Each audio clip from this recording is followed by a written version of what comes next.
বাবা এই সংসার মাঝে আমার আমিত্ব দিয়ে মেতে থেকে কোনো লাভ নেই গো। কেউ তোমার আপন নয়। ভেবে দেখো, আপন আপন করছো জানি কেউ তো আপন নয়। দিন ফুরালে বুঝবে সেই দিন আপন যে পর হয়। সেই দিন বুঝবো বাবা। আজকে সংসারের জন্য এত কিছু করছি। একটা কথা মনে পড়ে গেল, কি জানেন বাবা? এক ছেলের, এক পিতার বাবা তিনটা ছেলে, তিন ছেলেকে ছোট থেকে বাবা অনেক কষ্ট করে মানুষ করেছে। নিজে না খেয়ে তিন সন্তানকে মানুষের মতো মানুষ করেছে বাবা। একজনকে বানিয়েছে মস্ত বড় ডাক্তার, একজনকে বানিয়েছে ইঞ্জিনিয়ার, একজনকে বানিয়েছে ব্যারিস্টার। শিশুকাল থেকে সেই পিতা অনেক কষ্ট করে তিন সন্তানকে মানুষের মতো মানুষ করেছে বাবা। মানুষের মতো মানুষ করেছে, সংসারের জন্য অনেক কিছু করেছে, অনেক কষ্ট করেছে, অনেক খাটুনি করেছে, অনেক খাটুনি খেটেছে। এবার তিন ছেলে কি করছে বাবা? বসে বসে গল্প করছে। হ্যাঁ রে ভাই, আমাদের পিতা আমাদের জন্য কত কিছু না করলো রে। নিজে না খেয়ে আমাদের তিন ভাইকে খাইয়ে পরিয়ে মানুষ করলো, কত কষ্ট করলো বাবা। তিন সন্তান গল্প করছে, পিতা দূর থেকে শুনছে। পিতার গর্বে বুক ফুলে উঠেছে, গর্বে বুক ভরে যাচ্ছে বাবা। কোনো সন্তান যদি বাবার জন্য, পিতার জন্য একটু চিন্তা করে, ভাবনা করে, দেখবেন সেই পিতার গর্বেই বুক ভরে যায় যে যাক আমার সন্তানটা আমাকে এত ভালোবাসে। আহা, সেই পিতা গর্বে বুক ভরে গেছে বাবা। পথে হেঁটে হেঁটে যাচ্ছে, পথের মাঝে একদিন বাবা একটা সাধু বাবার সঙ্গে দেখা হয়ে গেছে। পথের মাঝে এক সাধু বাবার সঙ্গে দেখা। যখন ওই সাধু বাবার সঙ্গে দেখা হলো, সাধু বাবা সেই পিতাকে ডেকে ডেকে বলছে, এই যে হরে কৃষ্ণ, হরে কৃষ্ণ।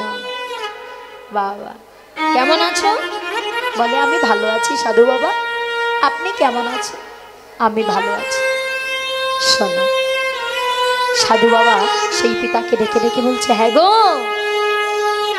সারাটা জীবন তো সংসারের জন্য অনেক কিছু করলে, অনেক খাটুনি খাটলে, অনেক কষ্ট করলে, এবার তার জন্য কিছু করো। তার জন্য, কার জন্য করবো সাধু বাবা? এ জগতে আপন বলতে তো আমার তিন সন্তান, আমার তিন সন্তান ছাড়া তো আমার আর কেউ নেই। আমি কার জন্য করব? আমি যা কিছু করব আমার তিন সন্তানের জন্যই তো করব। সাধু বাবা, সাধু বাবা বলছে, বাবা তোমার তিন সন্তান আপনজন, তোমার আপন বলতে আর কেউ নেই?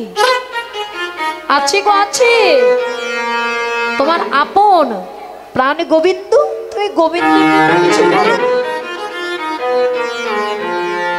বলে সাধু বাবা আমি কার জন্য করবো? এ জগতে আমার বলতে তো আমার তিন সন্তান। জানো সাধু বাবা, আমি একদিন বসেছিলাম আর আমার তিন সন্তান বসে বসে গল্প করছে, আমি দূর থেকে শুনেছিলাম। জানো সাধু বাবা, আমার তিন সন্তান আমাকে কত ভালোবাসে। শোনো, আমার তিন সন্তান কি গল্প করছে জানো? আমার বড় ছেলে বলছে কি, আমার বড় ছেলে বলছে ভাইদের ডেকে ডেকে বলছে, ভাই রে শোন, আমার পিতা তো আমাদের জন্য অনেক কষ্ট করলো, আমাদের পিতা তো আমাদের জন্য অনেক খাটুনি খেটে আমাদের শিশুকাল থেকে বড় করেছে। আরে ভাই শোন, বড় ছেলে বলছে কি জানো, আমার পিতা যদি মারা যায় না, আমি কি করব জানিস? ওই যে আমাদের বাড়ির যে মিষ্টি আম গাছটা আছে না, ওই মিষ্টি আম গাছটা কেটে পিতার দাহ করব। ওই যে বড় আম গাছটা আছে, মিষ্টি আম গাছটা, ওই বড় আম গাছ, ওই মিষ্টি আম গাছটা কেটে আমি পিতার দাহ করব। শোন ভাই, ছোট ছেলে মেজো ছেলে বলছি, শোন, হ্যাঁ রে, এই মিষ্টি আম গাছটা কেটে পিতার দাহ করবি? বলে, কেন করব না বলতে পারিস? বাবা আমাদের জন্য কি করেনি? আমাদের জন্য অনেক কিছু করেছে, অনেক কষ্ট সহ্য করেছে রে, তাহলে তার জন্য করব না তো কার জন্য করব? মেজো ছেলে বলছে, ভাই তাহলে তো আমাকেও কিছু করতে হয়। শোন, আমি কি করব না, ওই বিদেশ থেকে দামি দামি ইট পাথর এনে পিতার জন্য একটা সুন্দর দেখে স্মৃতি মন্দির বানিয়ে দেব। দামি দামি ইট পাথর, টাইলস এনে, মার্বেল পাথর এনে আমি পিতার জন্য একটা স্মৃতি মন্দির বানিয়ে দেব। ছোট ছেলে বলছে, ভাই তাহলে তো আমাকেও কিছু করতে হয়, আমি কি করব না? শোন, আমার পিতা যখন মারা যাবে না, লোকে তো চিঠিপত্র দিয়ে নিমন্ত্রণ করে খাওয়ায়, আমি কি করব? ঢেরা পেটে নিমন্ত্রণ দিয়ে যেখানকার যেখানকার বিশেষ বিশেষ খাবার আমি ভক্তদের প্রাণ ভরে সেবা দেব। যেখানকার যেখানকার বিশেষ বিশেষ খাবার আমি ভক্তদের প্রাণ ভরে সেবা দেব। সাধু বাবাকে ডেকে বলছে, সাধু বাবা দেখো, আমাদের ছেলেরা আমাকে কত ভালোবাসে, দেখো সাধু বাবা। বলে, বাবা এত ভালোবাসে? আচ্ছা শোনো, একবার পরীক্ষা করেই দেখো তো তোমার 3 সন্তান তোমাকে কত ভালোবাসে। একবার পরীক্ষা করো, তুমি একবার মরেই দেখো, দেখি তোমার সন্তানরা তোমাকে কত ভালোবাসে। বলে, সাধু বাবা আমি যদি মরে যাব তাহলে আমি দেখতে পাবো কি করে? বলে, শোনো, তুমি মারা যাবে না, আমার কাছে এমন একটা ভেষজ বড়ি আছে, এটা তুমি রাত্রে খাওয়ার আগে, ঘুমানোর আগে খেয়ে নেবে, তারপরে বুঝবে, দেখতে পাবে এই সংসারে তোমার সন্তানরা তোমাকে কত ভালোবাসে। ও বাবা, পরীক্ষা করবার জন্য ওই যে সাধু বাবার কাছ থেকে ভেষজ বড়িটা নিয়ে রাত্রে খাওয়ার পরে ওই ঔষধটা খেয়ে বিছানায় শুয়ে পড়েছে। সকাল হয়ে গেল বাবা, 8টা 9টা 10টা বেজে যায়, বাবা ঘুম থেকে ওঠে না। 3 সন্তান দেখছে, হ্যাঁ রে কত বেলা হয়ে গেছে, এখনো বাবা ঘুম থেকে ওঠেনি। 3 সন্তান দরজার সামনে গিয়ে ডাকছে, বাবা, ও বাবা, বাবা এগো কি হয়েছে তোমার? কত বেলা হয়ে গেছে, তুমি এখনো ঘুম থেকে উঠছো না? ও বাবা, তুমি তো এত বেলা অবধি ঘুমাও না, তবে আজ কি হলো? ডাকছে, ও বাবা, বাবা, ও বাবা। বাবা কোনো সারা শব্দ দিচ্ছে না। বাবার সারা শব্দ নামে 3 সন্তান বলছে, এই ভাই, বাবার আবার কিছু হয়ে গেল না তো? হ্যাঁ রে, দেখে না বাবা কোনো কথা বলছে না। আরে বাবার কিছু হলো না তো? কত বেলা হয়ে গেছে, এখনো বাবা উঠছে না, বাবা তো এমন করে ঘুমোই না। সঙ্গে সঙ্গে 3 সন্তান বাবা মুস্তাক ঘাটে দরজাটা ভেঙে ফেলে ভিতরে ঢুকে দেখছে পিতা অসাড়ে দেহ পড়ে আছে বিছানা। ছুটতে ছুটতে গিয়ে কাঁদতে কাঁদতে বাবাকে ডেকে বলছে, বাবা, বাবা এ কি হলো তোমার? গো, তুমি এত সকাল সকাল চলে গেলে কি করে বাবা? ও বাবা, তুমি আমাদেরকে একা ফেলে চলে গেলে কি করে? বলো না, তুমি আমাদের মাথার উপরে বট বৃক্ষ ছায়ার মতো থাকতে। বাবা গো,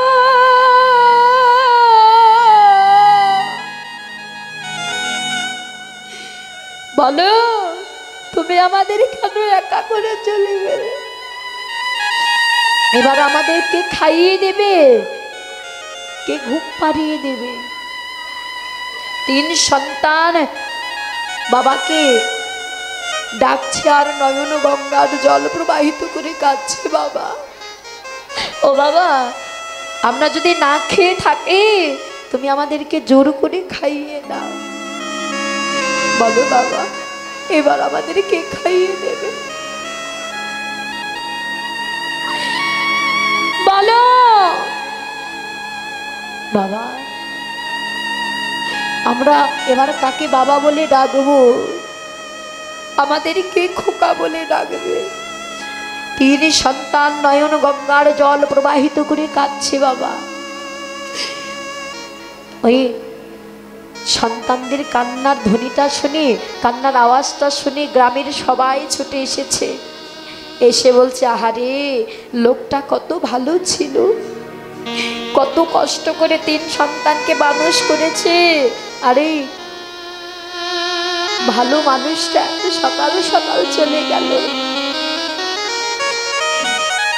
তিন সন্তান বাবার উপরে পড়ে বাবা কাঁদছে আর বলছে, বাবা বলো এবার আমরা কাকে বাবা বলে ডাকবো? ও মা, এই জগতে যে সন্তানের বাবা হারিয়ে গেছে, পিতা বলা ধন হারিয়ে গেছে, সেই সন্তানে জানে পিতা হারানোর বেদনা, সেই সন্তানে জানে পিতা হারানোর বেদনা। তিন সন্তানে নয়ন গঙ্গার জল প্রবাহিত করে কাঁদছে বাবা। কে হলো তোমার? বলো এবার আমরা কাকে বাবা বলে ডাকবো? গ্রামের সবাই তিন সন্তানকে বলছে, হ্যাঁ রে আরে কাঁদিস না, যে চলে যাবার সে তো চলেই গেছে, তাকে তো আর ফিরে পাবি না, তোরা কাঁদিস না, তার শেষকৃত্যটা তোরা কর। এবার কি করলেন মা? বড় ছেলে বলছে, ভাই আমি বলেছিলাম আমাদের বাড়িতে যে মিষ্টি আম গাছটা আছে, ওই মিষ্টি আম গাছটা কেটে বাবার দাহ করো। আরে ভাই শোন, আমাদের তো ছেলে মেয়ে আছে, একটা মিষ্টি আমের জন্য আমাদের ছেলে মেয়ে পাড়ায় পাড়ায় ঘুরে বেড়াবে, তাই শোন আম গাছ কাটা নিয়ে তো কথা, ওই মিষ্টি আম গাছ কাটলেও যে, ওই টক আম গাছ কাটলেও সে যে কোনো আম গাছ একটা কেটে পিতার দাহ করলেই হবে। তাই শোন, ওই মিষ্টি আম গাছটা কাটবো না, ওটা বাড়িতে রেখে দেব। এখন বাবা, এই সংসারে কে তোমার আপনজন? যেদিনই তোমার দেহ খাঁচার আছে গিয়ে তোমার পাখিটা চলে যাবে না, সেদিন তোমাকে সবাই ভুলে যাবে, সবাই ভুলে যাবে। মেজ ছেলে বলছে, এই ভাই আমি বলেছিলাম ওই বিদেশ থেকে দামি দামি ইট পাথরে নিয়ে পিতার একটা স্মৃতি মন্দির বানিয়ে দেব, দামি দামি ইট পাথরে নিয়ে পিতার একটা স্মৃতি মন্দির বানিয়ে দেব। বলে, শোন ভাই, এত টাকা খরচা করে কি লাভ? ওই বিদেশ থেকে দামি দামি ইট পাথরে নিয়ে স্মৃতি মন্দির বানানো, যে স্মৃতি মন্দির বানানো নিয়ে তো কথা, ওই বিদেশ থেকে দামি দামি ইট পাথরে নিয়ে স্মৃতি মন্দির বানানো, যে এই যে আমাদের বাঁশের ঝোপ আছে, ওখান থেকে কয়েকটা বাঁশ কেটে ওই বাঁশের বেড়া দিয়ে স্মৃতি মন্দির বানানো। আরে অযথা এত টাকা খরচা করে কি লাভ? আমাদেরও তো সন্তান আছে, তাদেরও তো ভবিষ্যৎ আছে। আরে এত টাকা খরচা করে তো লাভ নেই। ছোট ছেলে বলছে, ভাই আমি বলেছিলাম আমার পিতা যখন মারা যাবে, যখন তার সৎকৃত্য শেষ হবে, আমি কি করব? 10 গ্রামের লোককে ঢোরা পিটিয়ে নিমন্ত্রণ করে খাওয়াবো। যেখানকার বিশেষ বিশেষ খাবার আমি এনে ভক্তদের প্রাণ ভরে সেবা দেব। বাবা, নাটোরের কি বিশেষ খাবার বলতে পারে? হ্যাঁ, নাটোরের কি বিশেষ খাবার জানেন? নাটোরের কাঁচা গোল্লা। বগুড়ার কি? বগুড়ার দই। হ্যাঁ, এই যে নাটোরের কাঁচাগোল্লা বিশেষ খাবার, বগুড়ার দই বিশেষ খাবার। বলছে শোনো, আমি ওই নাটোরের কাঁচাগোল্লা আর বগুড়ার দই নিয়ে এসে আমি 10 গ্রামের লোককে ঢেরা পেটে নিমন্ত্রণ করে খাওয়াবো বলেছিল বাবা। এখন বলছে ভাই এত টাকা খরচা করে কি লাভ? ওই নাটোরের কাঁচাগোল্লা যেমন মিষ্টি, বাজারের গুড় বাতাসাও তো তেমন মিষ্টি। আরে ওই বগুড়ার দই যেমন মিষ্টি, বাজারে গুড় বাতাসা তো তেমন মিষ্টি। ওই বাজার থেকে একটু চিড়ে গুড় বাতাসা নিয়ে এসে যে 4 জন আমার বাবাকে কাঁধে করে শ্মশানে নিয়ে যাবে, ওই 4 জনকে প্রাণ ভরে সেবা দিলেই হবে। অযথা এত টাকা খরচা করে কি লাভ? শুয়ে শুয়ে বাবা সব শুনছে। আহা, ভগবান ভগ দয়াময়, আজকে আমি সংসারের জন্য এত কিছু করলাম, সেই সংসার আমাকে ভুলে গেল। সেই পিতা সব শুনছে বাবা, আর সহ্য করতে পারলেন না। ওই উঠে বসে দাঁড়ালো, উঠে বসলো। যখনই উঠে বসেছে 3 সন্তান অবাক হয়ে বাবার দিকে তাকিয়ে আছে। বাবা এ কি, তুমি মারা যাওনি? বাবা তুমি বেঁচে আছো? আমরা মনে করেছিলাম তুমি মারা গেছো। বাবা তুমি এখনো বেঁচে আছো? সঙ্গে সঙ্গে সেই পিতা বলে উঠল, হ্যাঁ রে খোকা, আমি তো এতদিন মরেই ছিলাম, আমি এখন বেঁচে উঠলাম। তবে শোন, আমি আর এই সংসারে থাকবো না, যে সংসারে একদিন সবাই ভুলে যায়। সারাটা জীবন আমার হেলায় হেলায় চলে গেল, আমি একদিন কৃষ্ণ বলে নয়ন জলে কাঁদিলাম এনারে। ওগো সাধু বাবা, আমি এতদিন বুঝতে পারিনি, তবে আজ বুঝতে পারলাম এই সংসার আমার নয়। তাই সাধু বাবা, আমি ওই সংসার ছেড়ে চিরজনমের মতো তোমার চরণে এসে গেছি। সঙ্গে সঙ্গে বাবা ছুটে গিয়ে ওই সাধু বাবার চরণে দীক্ষা মন্ত্র নিয়ে সেই পিতা রাধা গোবিন্দ মন্দিরে বসে বসে নয়ন জলে বুক ভাসিয়ে কাঁদছে আর বলছে, দয়াময়,